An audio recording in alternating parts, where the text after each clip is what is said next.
Hello, and welcome to this episode of the Security Square, our cybersecurity-focused series featuring analyst insights, expert guests, and the latest news and happenings across the security sector. I'm your host, Shelly Kramer, principal analyst here at Kramer & Company Research. I'm joined today by my frequent co-host, fellow analyst, and brilliant engineer, Jo Peterson. Welcome, Jo. It's great to have you. Thanks for having me. Well, of course, one of my favorite parts of every week. So today's episode, we're going to focus on the role of data loss prevention and protecting against AI data exfiltration. Ooh, say that 5 times fast. So why are we thinking about this today? Well, it's a pretty easy one. With the rise of popularity of generative AI in the enterprise, data loss prevention solutions, of course, have become an important tool in the CISO's toolbox. And what we're going to explore today in this episode is really the risks that Gen AI presents and how DLP vendors are adjusting and being able to better serve the market. So with a little background here, as I mentioned, generative AI, of course, is fast moving, it's incredibly disruptive.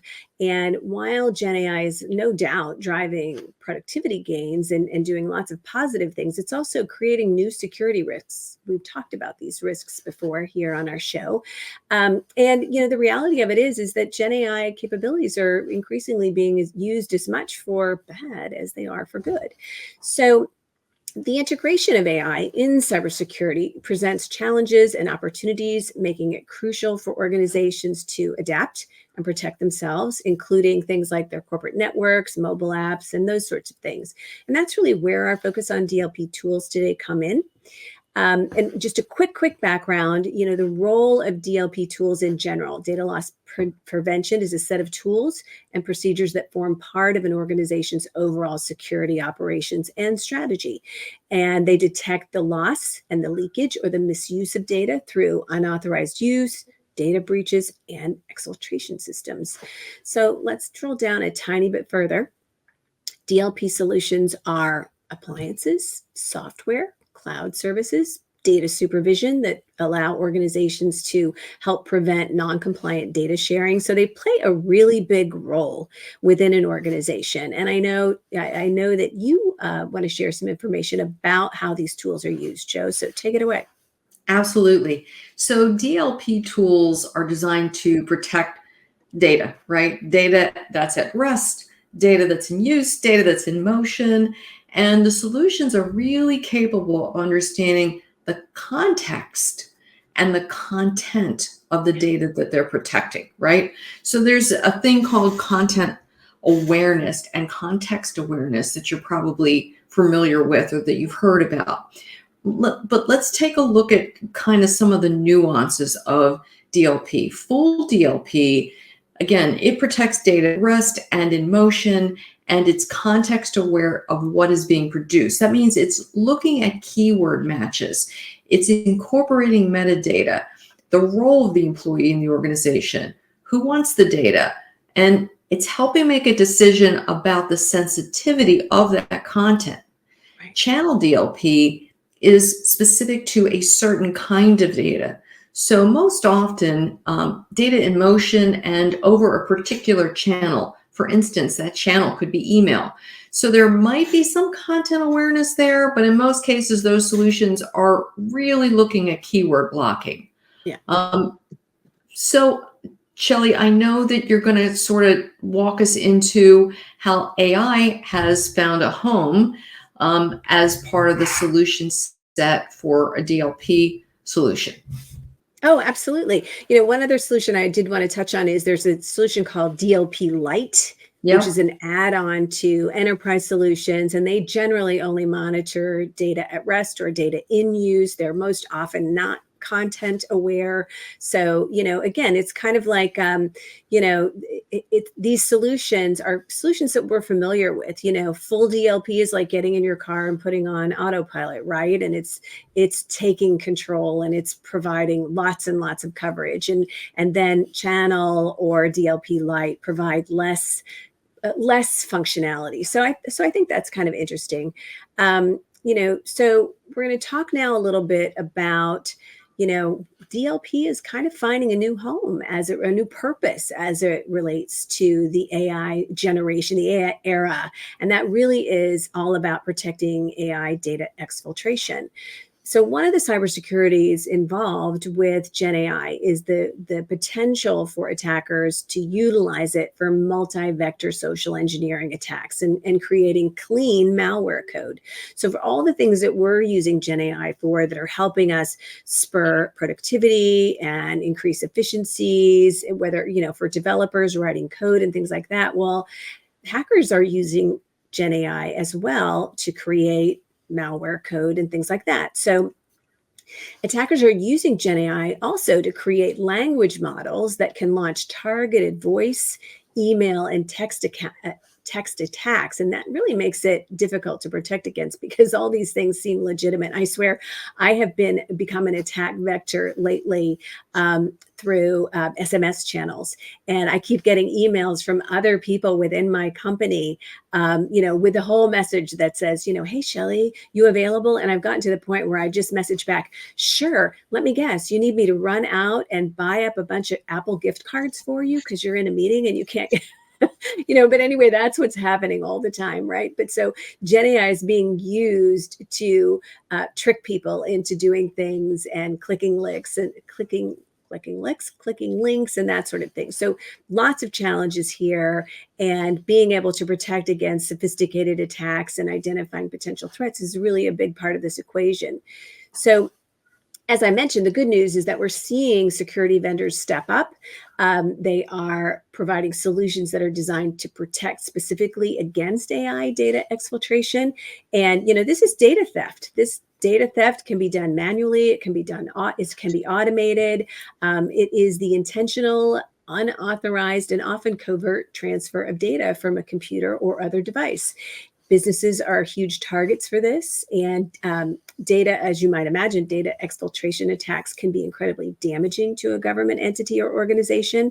One thing I was going to mention when I was thinking about this was the attack against NVIDIA, and that happened in 2022. It was the Lapsus gang.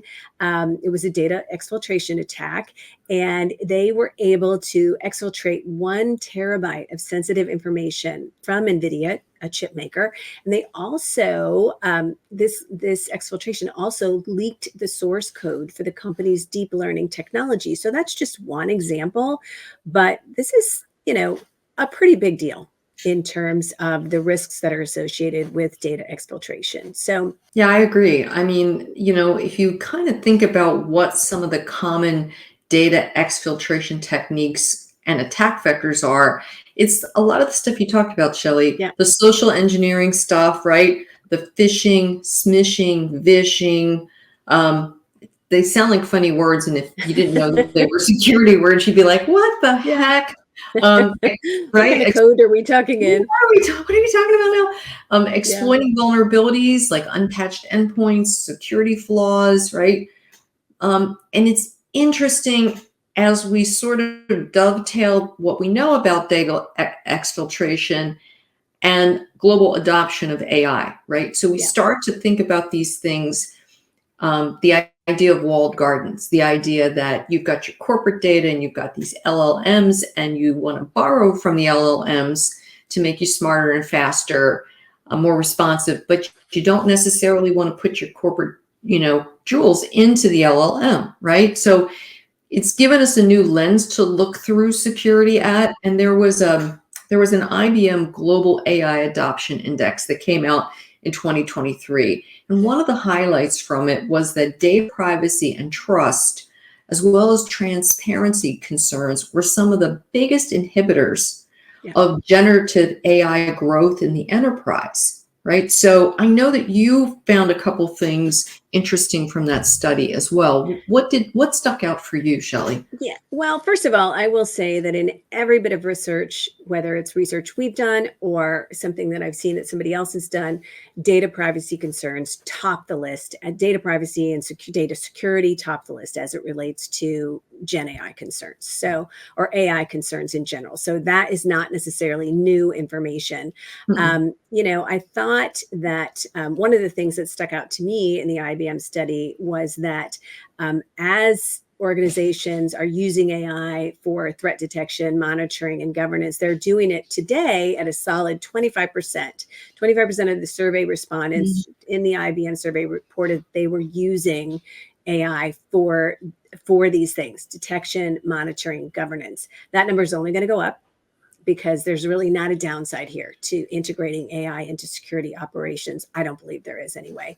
And I know that we've looked at some other data that I think it was a source that you and I were talking about earlier this week about Gen AI in the enterprise by O'Reilly. I think you've got some interesting data points there. Yeah, I do. That's exactly the name of the study. And O'Reilly came out with it in late 2023. And in that study, O'Reilly data showed that 2/3 of the enterprises report that their companies are using generative AI. And of the companies that have generative AI installed, many are using 5 or more apps. So I found that interesting. I thought, wow, that was more than I thought they would be using. I thought maybe 2, maybe 3, but 5. And additionally, it's believed that at least 1 in 5 of those apps have extensive data permissions. So think about that. Think about the idea that, right? Yeah, right. The idea that, who's watching the AI? It's interesting. I was chatting with a client the other day about the idea that they have a policy. They don't, they've explained to people that they don't want them to be putting corporate data into the LLMs, right? But back to who's kind of, watching the hen house, right? I think the answer is, Yeah. I think the answer, unfortunately, is terrifying. That Yeah, in many right? instances, our CISO and our tech leaders want to believe that they have control over that hen house, but there is so much shadow Gen AI use that it is truly terrifying to think about. Well, but and the other side of it is, this particular CIO said to me, look, I don't want to stop productivity. Yeah. That was his net, right? I don't want to lock things down so far that I stop productivity. And oh, by the way, do I really have the time to put in all the rules? So there's this sort of balance that they're struggling with. They're clear that they don't want their corporate data to be exposed. No question about that. But who gets to play? Who doesn't get to play? Do they want a note popping up that says you're about to transfer some sensitive data? Do they want, right?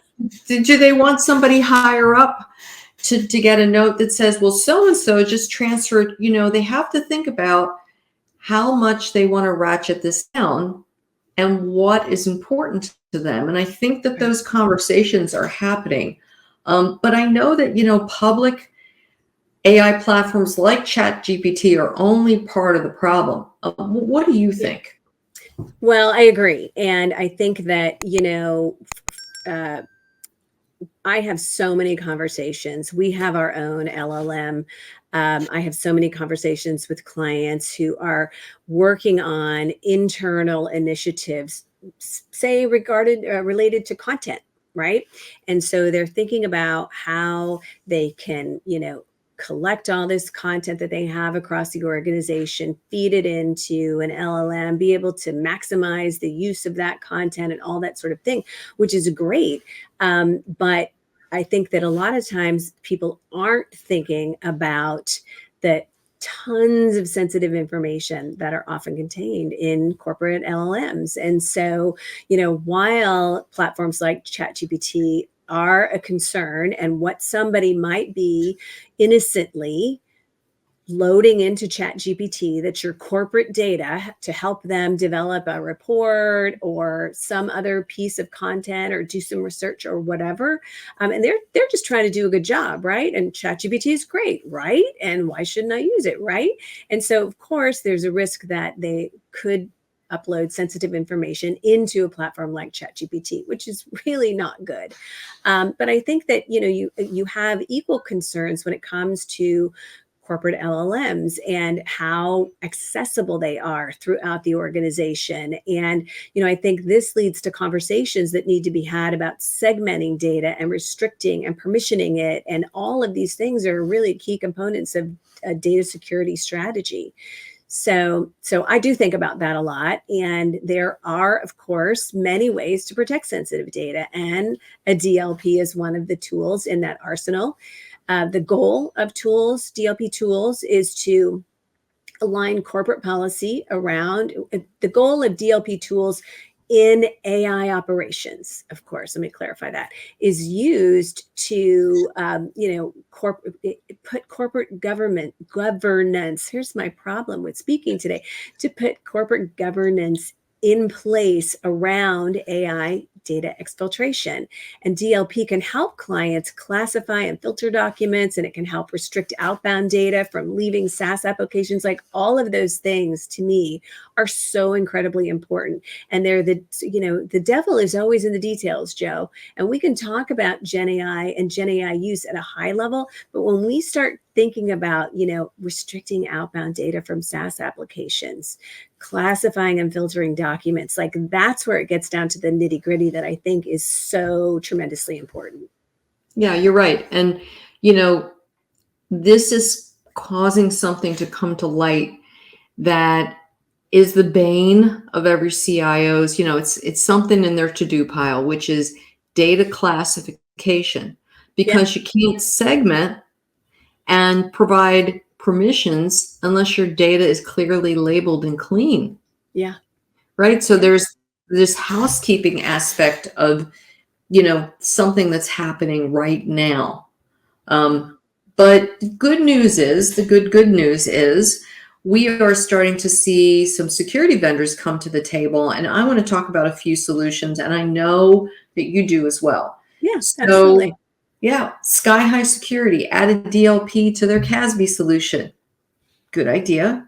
Yeah, great idea. Yeah, great idea. Cyberhaven automatically logs data moving to AI tools so that organizations can understand how that data is flowing. And then it offers them the ability to create guidelines and policies around patterns in the data.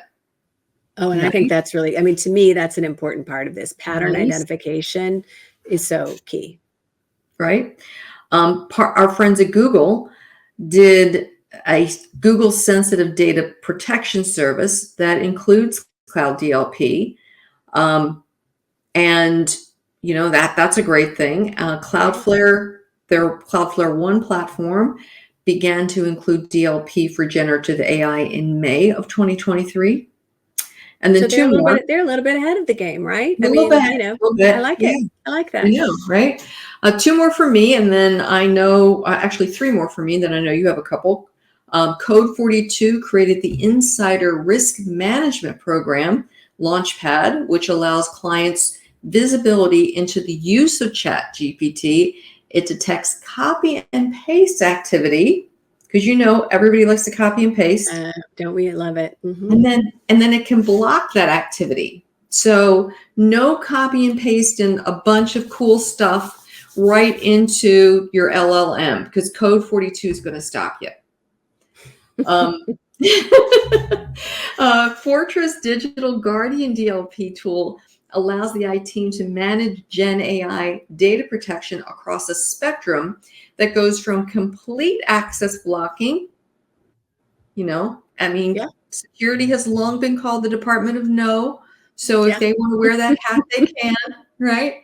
To blocking of specific content, just like customer info or source code, or it can just monitor. And then my last one is Do Control. In addition to just blocking gaps and granting permissions, Do Control takes things a step further by evaluating the risk of the AI tool being used.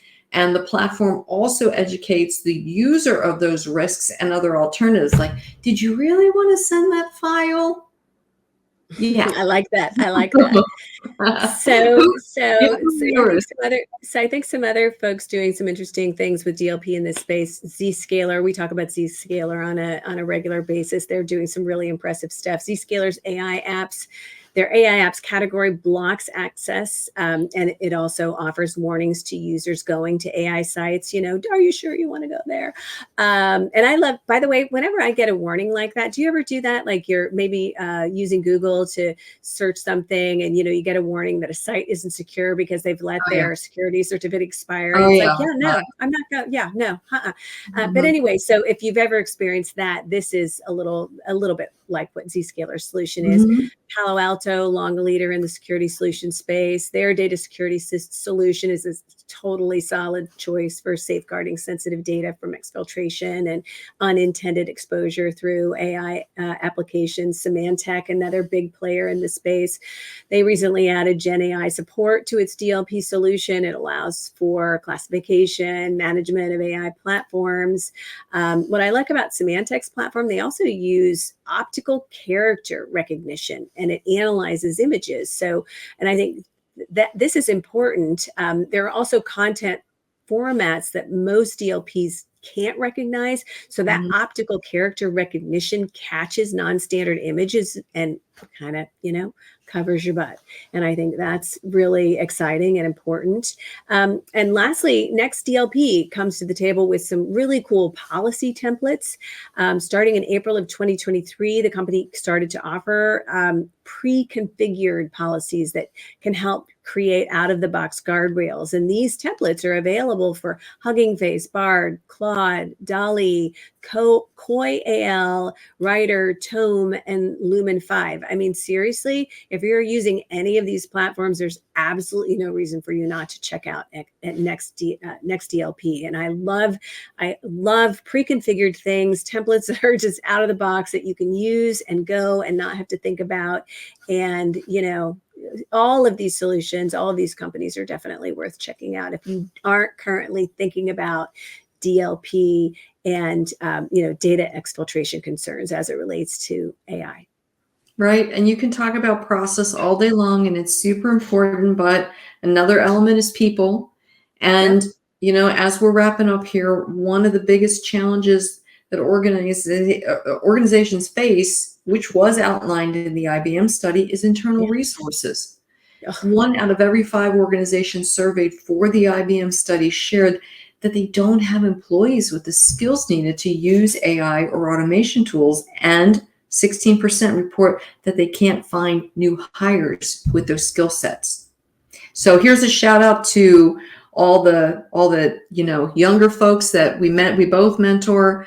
Get your AI skills up, right? Work on getting some certs. Get your AI skills up. That is true. I cannot tell you, though, in good news on that front, I've mentioned probably 1,000 times that I have twin high school seniors who are getting ready to head to college in the fall. And both of them are math and data geeks and math and science geeks. And they have not really ever been interested in technology and what mom does for a living and all that sort of thing. But I cannot even begin to tell you how many conversations I've had with them about data and how, a skill set that involves data and data analytics and really bringing those capabilities to the table and understanding cybersecurity and cybersecurity threats and how important that is. And I think at least one of them who's going to go the business school path is listening. But beyond that, I am involved in a lot of conversations with parents of college students and or soon to be college students, and the interest in the cybersecurity field is off the charts. So that's good. That's good. Right? We need more girls in cyber. We need more girls in cyber. Yes, absolutely. So, when you think about the impact of an attack, a data exfiltration focused attack, and your proprietary information, your source code, like NVIDIA, the attack that NVIDIA suffered, all of the confidential information that you have amassed over the years and that sort of thing, not to mention, of course, employee data, customer data, all this sort of thing. So it's no wonder that CISOs don't sleep at night. I mean, seriously, this has to be the most stressful job on the planet. So I think we'll leave you with this. What do you think about moving forward? Think about data exfiltration, the risks that it poses, especially in the AI age, and think about what you need to do to integrate security awareness and best practices in your culture. I mean, truly, you need to infuse a culture of awareness about the risks that we are all presented with every day. And again, we talk about this in every single show.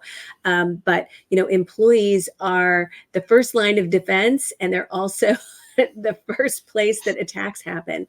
And through email, through SMS, through voice messaging, those sorts of things. But having regular conversations about data protection is so important. And also having regular conversations with your team about the use of AI internally and how to use AI correctly, how to access data within the organization correctly, what to put into a public-facing platform like ChatGPT, what not to put in there, just kind of understanding that, because this isn't necessarily a part of people's DNA, right? It's a new world that we're navigating, and so learning those things, I think, is incredibly important, and kind of inculcating those best practices into your culture is really how you can protect and defend. And I think that I think the other part of it is that, and I recommend this all the time, strong relationships with trusted vendor partners is the key to success. It's the path forward. To think that we can create everything internally and that we should reinvent the wheel and build all these things ourselves doesn't make any sense. There's some amazing vendors out there providing top-notch solutions, and some of them we talked about here. But really, I think that's, partnering with security vendors who can help protect against data loss prevention in this AI age is smart business. I'm thinking you agree, even though you're quiet. I am. I do agree. Good advice. All right. And with that, we're going to wrap our show today. Thanks, Jo Peterson, as always, for spending this time with me. It's always a pleasure. And to our listening audience, thank you for hanging out with us. Be sure to hit the subscribe button if you're watching on YouTube or listening, streaming this video. And we will see you next week.